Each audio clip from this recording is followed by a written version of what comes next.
नमस्कार दोस्तों, मेरा नाम है विमल सिंह। बालाजी स्टडी अड्डा में आप सभी का स्वागत। आज एक मामला देखने को मिला माननीय सुप्रीम कोर्ट में सरकारी नौकरियों के भर्ती नियमों को लेकर के। उसी की बात इस वीडियो में करेंगे। तो ये जो यहाँ पर आप कोर्ट ऑर्डर देख पा रहे हैं, ये लगभग 37 पन्नों का है। इसमें ढेर सारी चीज़ें लिखी हैं, तो हम बहुत ही शॉर्ट में सारी चीज़ों को आपको समझाने का प्रयास करते हैं। सबसे पहले तो समझिए कि ये जो मामला यहाँ पर है वो क्या है, मामला किस चीज़ से रिलेटेड है। तो ये मामला एक्चुअल में राजस्थान हाईकोर्ट के कर्मचारियों के लिए 13 अनुवादक के पदों को भरने के लिए भर्ती प्रक्रिया से जुड़ा हुआ है। तो ये 13 अनुवादक की वैकेंसी जो है वो निकाली गई थी। तो नियुक्ति के लिए जो विज्ञापन जारी हुआ था एक्चुअल में, उसमें उम्मीदवारों को लिखित परीक्षा और जो साक्षात्कार होता है वो देना था। इसमें टोटल 21 आवेदक जो है वो शामिल हुए थे, लेकिन जब नियुक्ति हुई तो केवल 3 लोगों की नियुक्ति जो है इस 13 अनुवादक वाली वैकेंसी में हुई थी।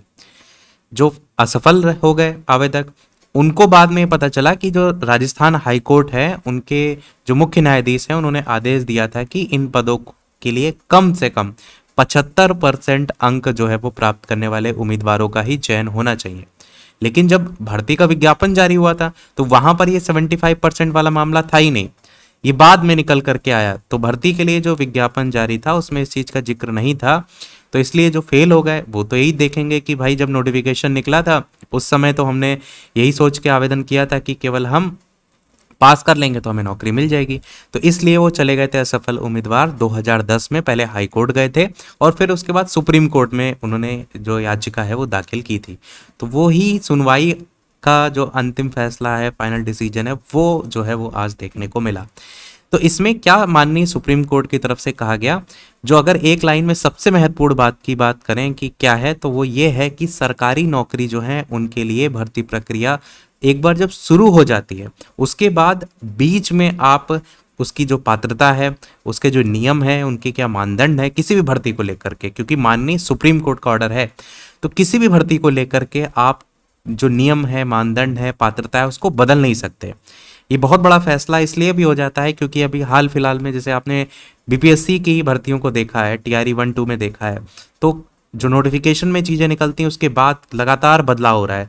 लाइक अभी टीआरई 3 में एक लाइव एग्जांपल आप देखेंगे तो वहाँ पर वैकेंसी जो है वो पहले पीआरटी में 28,000 के समथिंग थी, अब 25,000 समथिंग हो गई हैं। तो ये क्या है, सब नियमों में बदलाव हो रहा है। तो यही चीज़ों को लेकर के ही माननीय सुप्रीम कोर्ट ने फैसला जो है वो सुनाया। अब इसमें जो फैसला सुनाया एक लाइन में तो मैंने आपको बताया, थोड़ा सा इसको और अगर डिटेल में ले जाएं तो जो मुख्य न्यायाधीश थे उसमें डीवाई चंद्रचूड़ थे, न्यायमूर्ति ऋषिकेश रॉय थे, पीएस नरसिम्हा थे, पंकज मिथिल थे, मनोज मिश्रा, इनकी संविधान पीठ ने सर्वसम्मति से फैसला जो है वो दिया था। इसमें इन्होंने ये कहा कि भर्ती प्रक्रिया के प्रारंभ में जो भी अधिसूचित चयन सूची है उसमें रखे जाने वाले जो भी पात्रता मानदंड हैं उनकी भर्ती प्रक्रिया के बीच में आप नहीं बदल सकते, जब तक कि लिस्ट वो जो कहा है उसको लेकर के आप कहेंगे जो कंडीशन लगाई है वो क्या लगाई है कि जब तक कि मौजूदा नियम इसकी अनुमति ना दे। तो भर्ती के लिए जो भी जारी विज्ञापन है वो नियमों के खिलाफ ना हो, ऐसा इनके द्वारा जो है वो कहा गया। और जो संविधान पीठ थी उसमें जो भी सभी जज थे उनकी ओर से जो फैसला लिखने वाले थे उनका नाम था जस्टिस मनोज मिश्रा जी।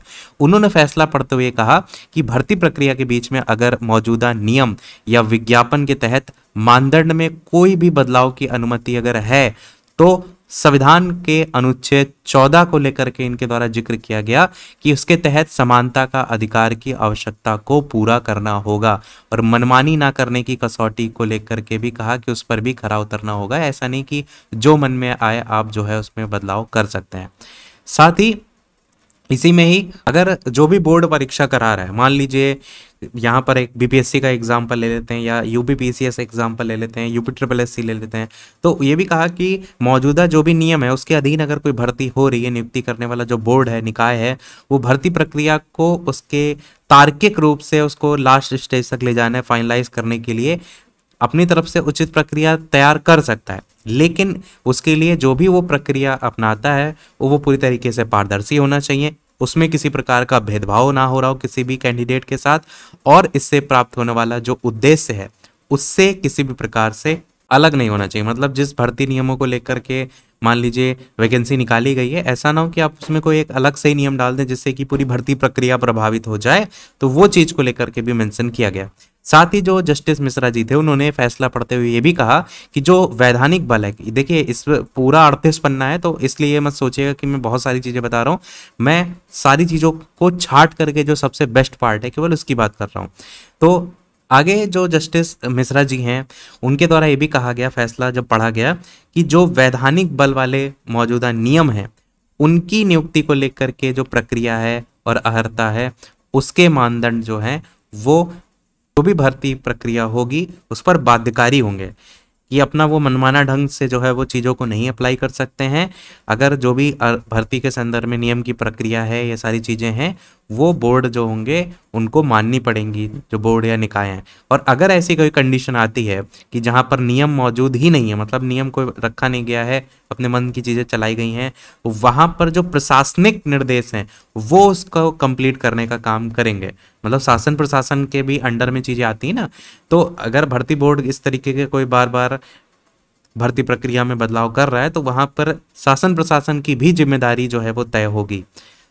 अब इसके बाद एक और सबसे महत्वपूर्ण बात की गई रिक्तियों को लेकर के, कि जहां यदि रिक्तियां हैं तो नियुक्तियां देने से नहीं किया जा सकेगा मना। जैसे अगर आप देखेंगे वर्तमान में सुपर डेट की वैकेंसी को लेकर के ही अगर हम बात करें तो भर्ती प्रक्रिया में लगातार केंद्र से रिपोर्ट आ रही है कि भाई इतनी ज़्यादा वैकेंसी खाली है, फिर भी अनुपात समानुपात वाला लगातार राग चल रहा है। तो उसी को लेकर के ही यहाँ पर बात की गई है कि संविधान पीठ ने कहा कि ये सही है कि जो चयन सूची है उसमें स्थान पाना नियुक्ति को लेकर के कोई अपरिहार्य अधिकार नहीं मिलता है, या राज्य या भर्ती जो निकाय है वो किसी पर्टिकुलर रीजन से रिक्तियों को नहीं भरने को लेकर के अगर विकल्प चुन रही है तो वो वैलिड रीजन होना चाहिए।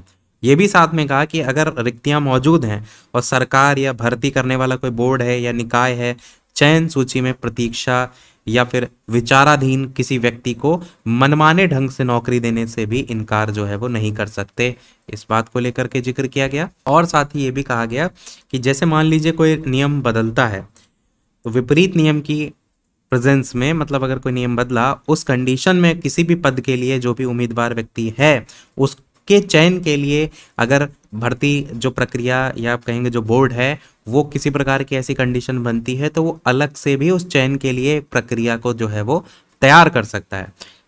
फिर ये चीज हो गई। फिर एक पॉइंट को लेकर के यहाँ पर ये भी जिक्र किया गया कि भर्ती शुरू होने से पहले जो भी मानक हैं वो भी तय किए जाएं कि जो भी लिखित परीक्षा है या साक्षात्कार होगी कितनी का कट ऑफ रहेगी, ये सारी चीजों को लेकर के पहले ही क्लियर कर दिया जाए। बाद में आप अचानक से जो नियम है वो नहीं बदल सकते। और लास्ट में एक पॉइंट और कहा गया खेल को जोड़ते हुए कि खेल के जो नियम होते हैं वो आप खेल शुरू होने के बाद नहीं बदल सकते हैं। इसको लेकर के एग्जैक्ट लाइन यहाँ पर जो है वो लिखी गई है। एक्चुअल में जो ये खेल को लेकर के लाइन है ना, ये 3 जजों की पीठ ने 1965 का एक फैसला था उसको जो है वो मेंशन करते हुए ये चीज़ जो है वो कही थी। तो काफ़ी कुछ चीज़ें हैं। अगर ये कोर्ट ऑर्डर आपको डिटेल में पढ़ना है तो बताइएगा, मैं आपको टेलीग्राम चैनल पर भेज दूंगा, वहां से आप डिटेल में भी पढ़ सकते हैं। बाकी जितनी भी खास चीज़ें थी मैंने लगभग सारी बता दी। कोई प्रश्नों कमेंट में पूछ लीजिएगा। वीडियो लाइक शेयर सब्सक्राइब कीजिएगा। मिलते हैं अगले अपडेट में, तब तक के लिए सभी को नमस्कार, जय हिंद।